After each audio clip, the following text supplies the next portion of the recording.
Thì đây là cái cước này là cước 2.4 mm.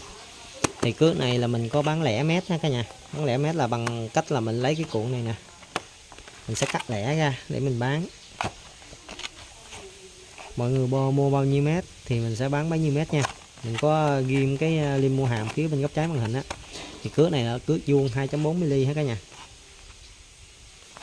Đây cước vuông. Nó dùng để lắp cho cái bắt cước này nè. Màu vàng với màu trắng y chang như nhau hết. Nó chỉ khác màu thôi, còn chất liệu là đều là nhựa dẻo, nhựa tốt. Hoặc là lắp cho cái bắt cước này.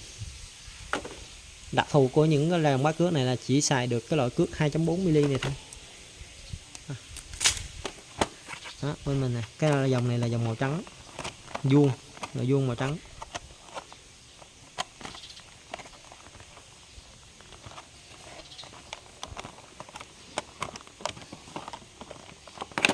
Nhưng mình môi ra cho này,